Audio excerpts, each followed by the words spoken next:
रानीघाट के जमींदार बाबू शारदा शंकर के परिवार की विधवा बहू के पितृकुल में कोई नहीं था। एक एक करके सब मर गए। पति कुल में भी सचमुच अपना कहने योग्य कोई न था। पति भी नहीं, पुत्र भी नहीं। जेठ का एक लड़का था, शारदा शंकर का छोटा पुत्र। वही उसकी आंखों का तारा था। उसके जन्म के बाद उसकी माता बहुत दिनों तक कठिन रोग से पीड़ित रही। इसलिए उसकी विधवा काकी कादम्बनी ने ही उसका पालन पोषण किया। पराये लड़के का पालन पोषण करने पर उसके प्रति स्नेह का आकर्षण मानो और भी अधिक हो जाता है, क्योंकि उस पर कोई अधिकार नहीं होता, न उस पर कोई सामाजिक दावा रहता है। बस केवल स्नेह का अधिकार रहता है। किंतु अकेला स्नेह समाज के सामने अपने अधिकार को तर्क द्वारा प्रमाणित नहीं कर पाता, और वो करना भी नहीं चाहता। केवल अनिश्चित प्राणधन को दुगनी व्याकुलता से प्यार करने लगता है। विधवा की सारी रुद्ध प्रीति से इस बालक को सींचकर श्रावण की एक रात में अकस्मात कादम्बनी की मृत्यु हो गई। न जाने किस कारण सहसा उसका हृदय स्पंदन निस्तब्ध हो गया। बाकी सारे संसार में समय की गति चलती रही। केवल स्नेह कातर छोटे से कोमल वक्ष के भीतर समय की घड़ी की कल चीरकाल के लिए बंद हो गई। कहीं पुलिस का उपद्रव न हो, इस डर से बिना विशेष आडंबर के जमींदार के 4 ब्राह्मण कर्मचारी मृतदेह को तुरंत दाह संस्कार के लिए ले गए। रानीघाट का शमशान बस्ती से बहुत दूर था। पोखर के किनारे एक झोपड़ी थी और उसके निकट ही एक विशाल वट वृक्ष था। विस्तृत मैदान में और कहीं कुछ न था। पहले यहां होकर नदी बहती थी। इस समय नदी बिल्कुल सूख गई थी। उसी शुष्क जलधारा के एक अंश को खोदकर शमशान के पोखर का निर्माण कर लिया गया था। वर्तमान निवासी उस पोखर को ही पुण्य स्रोत स्विनी का प्रतिनिधि स्वरूप मानते थे। मृतदेह को झोपड़ी में रखकर चारों जने चिता के लिए लकड़ी लाने की प्रतीक्षा में बैठे रहे। समय इतना लंबा मालूम होने लगा कि अधीर होकर उनमें से निताई और गुरुचरण तो ये देखने के लिए चल दिए कि लकड़ी आने में इतनी देर क्यों हो रही है, और विधु और वनमाली मृतदेह की रक्षा करते बैठे रहे। सावन की अंधेरी रात थी। सघन बादल छाए हुए थे। आकाश में एक भी तारा नहीं दिखता था। अंधेरी झोपड़ी में दोनों चुपचाप बैठे रहे। एक की चादर में दियासलाई और बत्ती बंधी हुई थी। वर्षा ऋतु की दियासलाई बहुत प्रयत्न करने पर भी न जली। जो लालटेन साथ थी वो भी बुझ गई। बहुत देर तक चुप बैठे रहने के बाद एक ने कहा, भाई, एक चिलम तंबाकू का प्रबंध होता तो बड़ी सुविधा होती। जल्दी जल्दी में कुछ भी न ला सके। दूसरे ने कहा, मैं झट से एक सपाटे में सब कुछ इकट्ठा करके ला सकता हूं। बनवाली के भागने के अभिप्राय को ताड़कर विधु ने कहा, मैयारी, और मैं क्या यहाँ अकेला बैठा रहूंगा? बातचीत फिर बंद हो गई। 5 मिनट 1 घंटे के समान लगने लगे। जो जने लकड़ी लेने गए थे उनको ये लोग मन ही मन गाली देने लगे। वे कहीं खूब आराम से बैठे बातें करते हुए हुक्का पी रहे होंगे। धीरे धीरे ये संदेह उनके मन में दृढ़ होने लगा। कहीं कोई आहट नहीं, केवल पोखर के किनारे से झिल्लियों और मेंढकों की अविरल पुकार सुनाई पड़ रही थी। इतने में प्रतीत हुआ जैसे खाट कुछ हिली, जैसे मृतदेह ने करवट बदली। विधु और बनवाली राम नाम जपते जपते कांपने लगे। हठात झोपड़ी में दीर्घ निश्वास लेने की आवाज सुनाई पड़ी। विधु और बनवाली पलक मारते झोपड़ी से झपट कर बाहर निकले और गांव की ओर दौड़े। लगभग 1.5 कोस रास्ता पार करने पर उन्होंने देखा उनके बाकी 2 साथी हाथ में लालटेन लिए चले आ रहे हैं। वे वास्तव में हुक्का पीने ही गए थे। लकड़ी का उन्हें कोई पता न था, तो भी उन्होंने समाचार दिया कि पेड़ काटकर लकड़ी चीरी जा रही है, जल्दी ही पहुंच जाएगी। तब विधु और बनवाली ने झोपड़ी की सारी घटना का वर्णन किया। निताई और गुरुचरण ने अविश्वास करते हुए उसे उड़ा दिया और कर्तव्य त्याग कर भाग आने के लिए उन दोनों पर अत्यंत क्रुद्ध हुए और डांटने फटकारने लगे। अविलंब चारों व्यक्ति उस झोपड़ी में आकर उपस्थित हुए। भीतर घुसकर देखा मृतदेह नहीं है, खाट सूनी पड़ी है। वे परस्पर एक दूसरे का मुंह देखते रह गए। शायद श्रृंगार ले गए हों, किंतु आच्छादन वस्त्र तक नहीं था। खोजते खोजते बाहर आकर देखा, झोपड़ी के द्वार के पास थोड़ी सी कीचड़ जमी थी। उस पर किसी स्त्री के नन्हे पैरों के ताजा चिन्ह थे। शारदा शंकर सहज आदमी नहीं थे। उनसे भूत की ये कहानी कहने पर सहसा कोई शुभ फल नहीं मिलेगा, ऐसी संभावना थी। इसलिए चारों व्यक्तियों ने खूब सलाह करके निश्चय किया कि यही खबर देना ठीक होगा कि दाह कार्य पूरा कर लिया गया है। भोर में जो लोग लकड़ी लेकर आए, उन्हें खबर मिली कि देर होती देखकर पहले ही कार्य संपन्न कर दिया गया। झोपड़ी में लकड़ी मौजूद थी। इस विषय में किसी को भी सहज ही संदेह उत्पन्न नहीं हो सकता, क्योंकि मृतदेह ऐसी बहुमूल्य संपत्ति नहीं है जिसे धोखा देकर कोई चुरा ले जाए। सभी जानते हैं, जीवन का जब कोई लक्षण नहीं मिलता तब भी कई बार जीवन प्रच्छन्न रूप में बना रहता है और समय अनुकूल होने पर मृत्युवत देह में फिर से उसका कार्य प्रारंभ होता है। कादम्बरी भी मरी नहीं थी। सहसा न जाने किस कारण से उसके जीवन की गति बंद हो गई थी। जब उसकी चेतना लौटी तो उसने देखा चारों ओर निविड़ अंधकार था। हमेशा की आदत के अनुसार जहां सोती थी उसे लगा ये वो जगह नहीं है। एक बार पुकारा, दीदी। अंधेरी झोपड़ी में किसी ने उत्तर न दिया। वो भयभीत होकर उठ बैठी। उसे उस मृत्युशैया की बात याद आई। एकाएक छाती में हुई पीड़ा, सांस रुकने की बात। उसकी बड़ी जिठानी कमरे के कोने में बैठी चूल्हे पर बच्चे के लिए दूध गर्म कर रही थी। कादम्बनी खड़ी न रह सकी और पछाड़ खाकर बिछौने पर गिर पड़ी। रूंधे गले से पुकारा, दीदी, एक बार बच्चे को ले आओ। मेरा मन न जाने कैसा हो रहा है। उसके बाद सब कुछ काला पड़ गया, जैसे किसी लिखी हुई पुस्तिका पर दवात की पूरी स्याही उलट गई हो। कादम्बनी की सारी स्मृति और चेतना, विश्व ग्रंथ के एक समस्त अक्षर एक मुहूर्त में एकाकार हो गए। बच्चे ने उसको अंतिम बार अपने उस मीठे प्यार भरे स्वर में काकी कहकर पुकारा था या नहीं, उसकी अनंत अज्ञात मरण यात्रा के पथ के लिए चिर परिचित पृथ्वी से ये अंतिम स्नेह पाथेय मात्र इकट्ठा करके लाया गया था या नहीं, विधवा को ये भी याद नहीं आ रहा था। पहले तो लगा यमलोक कदाचित इसी प्रकार चीर निर्जन और चीर अंधकारपूर्ण है। वहां कुछ भी देखने को नहीं है, सुनने को नहीं है, काम करने को नहीं है। केवल सदा इसी प्रकार जागते हुए बैठे रहना पड़ेगा। उसके पश्चात जब मुक्त द्वार से एकाएक वर्षा काल की ठंडी हवा का झोंका आया और कानों में वर्षा की मेंढकों की पुकार पड़ी, तब क्षण भर में उस लघु जीवन की आशय सब वर्षा की समस्त स्मृति घनीभूत होकर उसके मन में उदित हुई और वो पृथ्वी के निकट स्पर्श का अनुभव कर सकी। एक बार बिजली चमकी। सामने के पोखर, वट वृक्ष, विस्तृत मैदान और सुदूर की तरु श्रेणी पर अचानक उसकी दृष्टि पड़ी। उसे याद आया कि पुण्य तिथियों के अवसर पर बीच बीच में आकर उसने इस पोखर में स्नान किया था, और ये भी याद आया कि उस समय शमशान में मृतदेह को देखकर मृत्यु कैसी भयानक प्रतीत होती थी। पहले तो मन में आया कि घर लौटना चाहिए, किंतु साथ ही सोचा, मैं तो जीवित नहीं हूं, मुझे वे घर में क्यों घुसने देंगे? वहां तो अमंगल माना जाएगा। जीव जगत से तो मैं निर्वासित होकर आई हूं, मैं अपनी ही प्रेतात्मा हूं।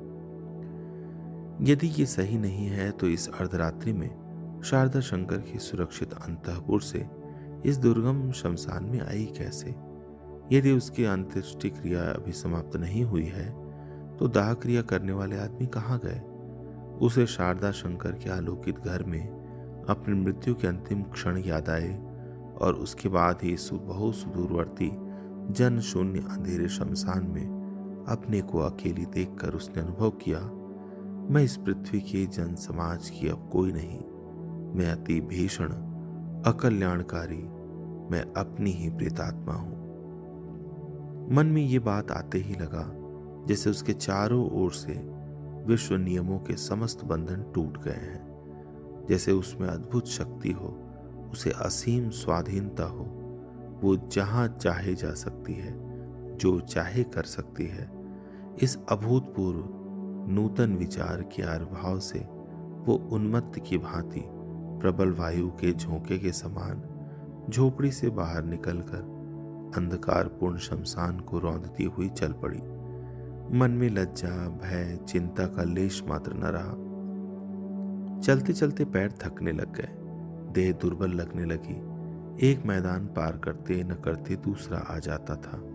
बीच बीच में धान के खेत पार करने पड़ते या फिर कहीं कहीं घुटनों तक पानी भरा मिलता।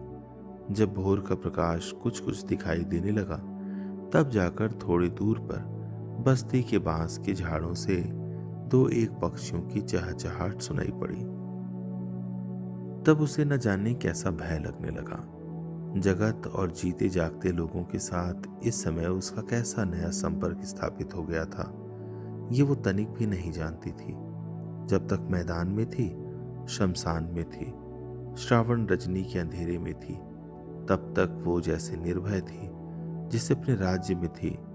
दिन के प्रकाश में लोगों की बस्ती में उसे अत्यंत भयंकर स्थान लगने लगी। मनुष्य भूत से जड़ डरता है, भूत भी मनुष्य से डरता है। मृत्यु नदी के अलग अलग किनारे पर उनका वास है।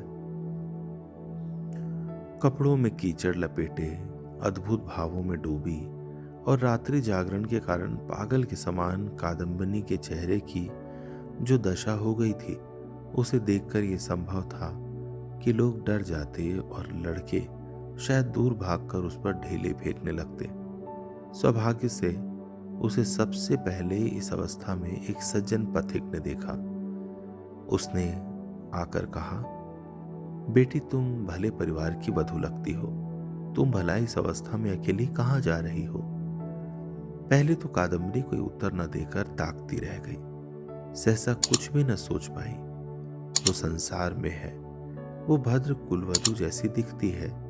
गांव के रास्ते में पथिक उससे प्रश्न पूछ रहा है। ये सारी बातें उसे कल्पनातीत लगी। पथिक ने उससे फिर कहा, चलो बेटी, मैं तुम्हें घर पहुंचा दूं। तुम्हारा घर कहाँ है, मुझे बताओ। कादम्बरी सोचने लगी। ससुराल लौटने की बात मन में भी न ला सकती थी। पिता का घर था नहीं। तभी उसे बचपन की सहेली याद आई। यद्यपि सहेली योग माया का साथ बचपन में ही छूट गया था, फिर भी कभी कभी चिट्ठी पत्री आती जाती रहती थी। कभी कभी बाकायदा प्रेम कलह छिड़ जाता। कादम्बिनी जताना चाहती थी कि उसी का स्नेह प्रबल है। योग माया जताना चाहती कि कादम्बिनी उसके स्नेह का यथोचित प्रतिदान नहीं देती। यदि किसी सुयोग से वे एक बार फिर मिल सके, तो फिर वे क्षण भर के लिए भी एक दूसरे को आंख की ओट न करेंगी। इस विषय में उन दोनों में से किसी को भी कोई संदेह न था। कादम्बिनी ने उन सज्जन से कहा, निशिंदापुर में श्रीपति चरण बाबू के घर जाना है। पथिक कलकत्ता जा रहे थे। निशिंदापुर पास तो नहीं था, पर फिर भी उनके मार्ग में पड़ता था। उन्होंने स्वयं बंदोबस्त करके कादम्बिनी को श्रीपति चरण बाबू के घर पहुंचा दिया।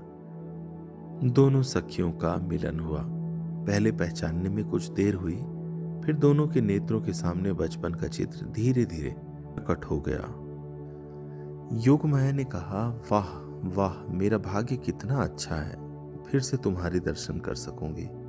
इसकी तो मैं कल्पना भी न कर सकती थी। लेकिन बहन, तुम आई कैसे? क्या तुम्हारी ससुराल के लोगों ने तुम्हें छोड़ दिया? कादम्बिनी चुप लगा गई। अंत में बोली, बहन, ससुराल की बात मुझसे मत पूछो। मुझे दासी की भांति घर के कोने में जगह दे दो। मैं तुम लोगों का कामकाज कर दिया करूंगी। योग माया बोली, वाहरी, ये खूब कही। दासी की तरह क्यों रहोगी? तुम मेरी सहेली हो, तुम मेरी, इत्यादि। इसी समय श्रीपति ने कमरे में प्रवेश किया। कादम्बिनी कुछ देर उनके मुंह की ओर ताकती रही, फिर धीरे धीरे कमरे से बाहर निकल गई। सिर पर पल्ला ठीक कर लेने का या किसी प्रकार की संकोच या संभ्रम का कोई लक्षण दिखाई नहीं पड़ा। बाद में श्रीपति कहीं उसी की सहेली के विरुद्ध कुछ सोच न बैठे, इसी संभावना से विकल होकर योग माया ने अनेक प्रकार से उनको समझाना शुरू किया, किंतु समझाना इतना कम पड़ा और श्रीपति ने योग माया के सारे प्रस्तावों का इतनी आसानी से अनुमोदन किया कि योग माया मन ही मन विशेष संतुष्ट न हो सकी। कादम्बनी सहेली के घर आ तो गई, पर सहेली के साथ हिल मिल न सकी। बीच में मृत्यु की दीवार थी। अपने बारे में निरंतर कोई संदेह और चेतना बनी रहने पर दूसरे न जाने क्या सोचती। अपने पति और अपनी घर गृहस्थी के लिए वो मानो बहुत दूर किसी दूसरे ही लोक में हो। स्नेह, ममता और समस्त कर्तव्य लिए हुए वो मानो धरती की निवासिनी हो और मैं मानो कोई शून्य छाया। वो जैसे अस्तित्व के देश में हो और मैं जैसे किसी अनंत में। योग माया को भी न जाने कैसा कैसा लगा, कुछ भी समझ न पाई। स्त्री की जाति रहस्य नहीं सह सकती, क्योंकि अनिश्चित को लेकर कवित्व किया जा सकता है, वीरत्व प्रदर्शित किया जा सकता है, पांडित्य दिखाया जा सकता है, किंतु घर गृहस्थी नहीं चलाई जा सकती। इसी प्रकार स्त्री जाति जिसको समझ नहीं सकती, या तो वह उसके अस्तित्व का विलोप करके उसके साथ कोई संपर्क ही नहीं रखती, या फिर उसको अपने हाथ से नया रूप देकर उससे अपने व्यवहार की योग्य कोई वस्तु गढ़ लेती है। यदि दोनों में से एक भी न कर पाए तो फिर वो उस पर भीषण क्रोध करती रहती है। कादम्बनी जितनी ही दुर्बोध होने लगी, योग माया उस पर उतनी ही क्रोधित होने लगी। उसने सोचा, सिर पर ये क्या मुसीबत आ पड़ी। इस पर एक और भी आफत थी। कादम्बनी स्वयं अपने से डरती थी। वो स्वयं अपने समीप से किसी भी प्रकार नहीं भाग पाती थी। जो भूत से डरते हैं उन्हें अपनी पिछाड़ी का डर सताया करता है। जहां दृष्टि नहीं जा पाती वहीं का भय लगता है। लेकिन कादम्बनी को अपने से ही सबसे अधिक डर लगता था। बाहर का उसे कोई भय नहीं था। इसलिए निर्जन दोपहरी में वो कभी कभी कमरे में अकेली चीख उठती और संध्या समय दिए के उजाले में अपनी छाया देखकर उसका शरीर थर थर करने लग जाता। उसका ये डर देखकर घर के सभी जनों के मन में न जाने कैसा भय समा गया। नौकर चाकर, दास दासियां, यहाँ तक कि योग माया को भी जब तब जहां तहां भूत दिखाई पड़ने लगा। एक दिन ऐसा हुआ कि अचानक आधी रात को कादम्बनी रोती हुई सोने के कमरे से बाहर निकली और योग माया के कमरे के द्वार पर आकर बोली, दीदी दीदी तुम्हारे पैरों पड़ती हूँ, मुझे अकेली मत छोड़ा करो। योग माया को एक ओर डर लगा तो दूसरी ओर क्रोध भी आया। उसकी इच्छा हुई कादम्बनी को इसी क्षण निकाल दे। श्रीपति ने दयापूर्वक जैसे तैसे उसको शांत करके पास के कमरे में स्थान दिया। दूसरे दिन असमय श्रीपति को अंतःपुर में तलब किया गया। योग माया ने उसको अचानक डांटना फटकारना शुरू किया। क्यों जी, तुम कैसे आदमी हो? एक औरत अपनी ससुराल छोड़कर तुम्हारे घर में आकर डट गई है। महीने होने को आया, फिर भी टलने का नाम नहीं लेती, और तुम्हारे मुंह से विरोध का एक भी स्वर नहीं सुनाई पड़ा। तुम्हारे मन में क्या है, साफ साफ कहो ना। पुरुषों की तो जाति ऐसी होती है। वास्तव में साधारणतः स्त्री जाति पर पुरुषों का एक तरकीन पक्षपात रहता है, और इसके लिए स्त्रियां ही उनको अधिक अपराधी ठहराती हैं। निसहाय किंतु सुंदर कादम्बनी के प्रति उनकी करुणा यथोचित मात्रा से कुछ अधिक थी। इस बात के विरोध में श्रीपति योगमाया की देह छूकर सौगंध खाने को भी तैयार थे। फिर भी उनके व्यवहार में उसका प्रमाण मिल ही जाता। वे सोचते, इसकी ससुराल के लोग जरूर इस पुत्रहीना विधवा के प्रति अन्याय अत्याचार करते होंगे, तभी तो किसी भी प्रकार सहन न कर सकने पर ही वहां से भागकर कादम्बनी ने मेरा आश्रय लिया है। जब इसके माँ या बाप कोई है ही नहीं, तब इसे मैं कैसे त्याग दूं? इसी कारण वे किसी प्रकार को खोज खबर लेने की ओर से उदासीन थे, और इस अप्रीतिकर विषय पर प्रश्न करके कादम्बनी को व्यथित करने की भी उनकी इच्छा नहीं होती थी। हार कर उनकी पत्नी उनकी निष्क्रिय कर्तव्य बुद्धि पर नाना प्रकार से आघात करने लगी। कादम्बनी के ससुराल में समाचार भिजवाना उनके घर की शांति रक्षा के लिए अत्यंत आवश्यक है, ये वो अच्छी तरह समझ गए। अंत में उन्होंने निश्चय किया, अचानक चिट्ठी लिख भेजने का परिणाम शायद अच्छा न भी हो, अतएव स्वयं रानीघाट जाकर पता लगाने के बाद अपना कर्तव्य तय करेंगे। श्रीपति तो चले गए। इधर योगमाया ने आकर कादम्बनी से कहा, बहन, तुम्हारा यहाँ पर अब और टिके रहना अच्छा नहीं दिखता, लोग क्या कहेंगे। गंभीरता से योगमाया के मुंह की ओर देखकर कादम्बनी बोली, लोगों से मुझे क्या लेना देना है। योगमाया सुनकर अवाक रह गई, जरा झल्ला कर बोली, तुम्हें न हो, हमें तो लेना देना है। हम पराये घर की बहू को क्या कहकर टिकाए रहें। कादम्बनी ने कहा, मेरी ससुराल है ही कहाँ। योगमाया ने सोचा, मर गए, न जाने क्यों कहती है जलमोही। कादम्बनी धीरे धीरे बोली, मैं क्या कोई तुम लोगों की हूं? मैं क्या इस जगत की हूं? तुम लोग हंसते हो, रोते हो, प्यार करते हो, सब अपने में मगन हो। मैं तो बस देखती रहती हूँ। तुम लोग मनुष्य हो और मैं हूँ छाया। समझ में नहीं आता भगवान ने मुझे तुम लोगों की इस जगत में क्यों ला रखा है। तुम लोगों को भी डर लगा रहता है कि कहीं मैं तुम लोगों के हंसी खेल में अमंगल न ले आऊं। मैं भी नहीं समझ पाती कि तुम लोगों के साथ मेरा क्या संबंध है, किंतु ईश्वर ने जब हमारे लिए कोई दूसरा स्थान बनाया ही नहीं, तब चाहे बात बात में बंधन टूटता रहे, फिर भी तुम ही लोगों के आसपास चक्कर काटती रहती हूँ। उसने ये बातें कुछ इस ढंग से देखते हुए कही कि योगमाया जैसे तैसे मोटे तौर पर कुछ तो समझ पाई, किंतु असल बात वो नहीं समझी, जवाब भी न दे सकी, दोबारा प्रश्न भी न कर सकी। वो अत्यंत भारग्रस्त होकर गंभीर भाव से चली गई। जब रात के लगभग 10 बज रहे थे, तब श्रीपति रानीघाट होकर लौटे। मूसलाधार वर्षा से धरती डूबी जा रही थी। उसकी निरंतर झरझर ध्वनि से ऐसा प्रतीत होता था कि ये वर्षा समाप्त नहीं होगी, आज रात भर चलती रहेगी। योगमाया ने पूछा, क्या हुआ? श्रीपति ने कहा, ढेरों बातें हैं, फिर होंगी। कहकर उन्होंने कपड़े बदलकर भोजन किया और हुक्का पीकर सोने चले गए। मुद्रा अत्यंत चिंतित थी।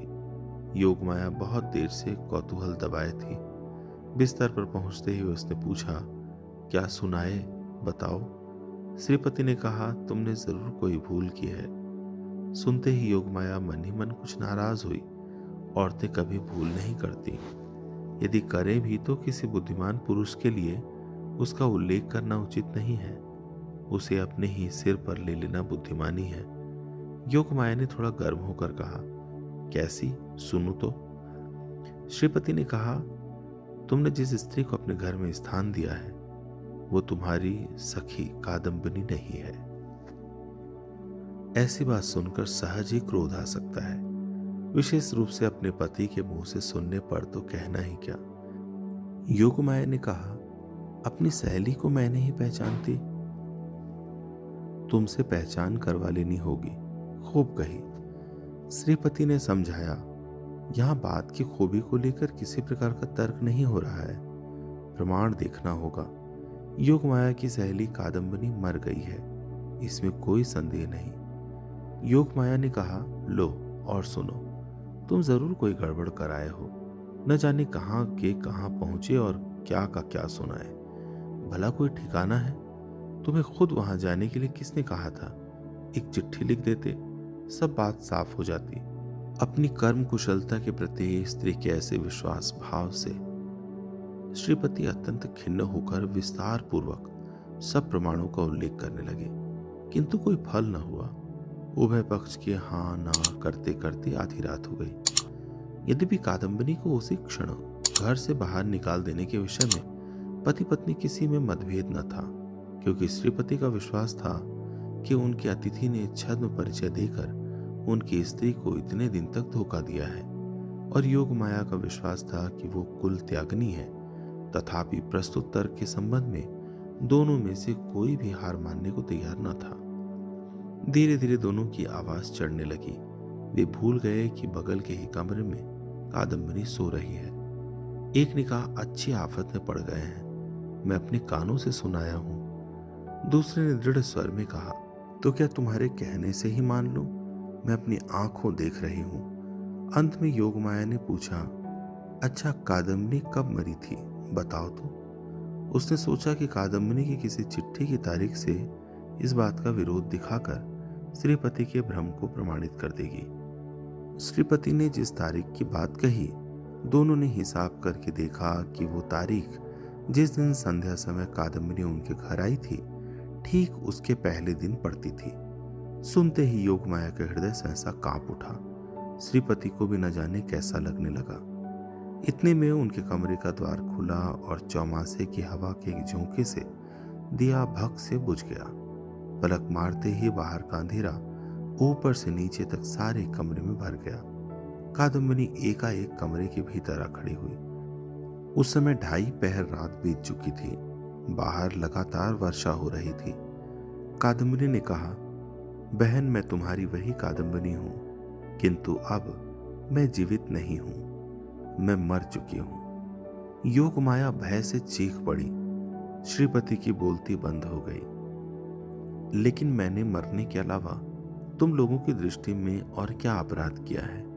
मेरे लिए अगर न इस लोक में स्थान है न परलोक में, तो फिर हाय, मैं कहाँ जाऊं? जोर से चीख कर वो मानो उस घोर वर्षा की रात में सोते हुए विधाता को जगाकर पूछ उठी, हाय, तो फिर मैं कहाँ जाऊं? ये कहकर मूर्छित दंपति को अंधेरे कमरे में छोड़कर कादम्बरी विश्व में अपना स्थान खोजने निकल पड़ी।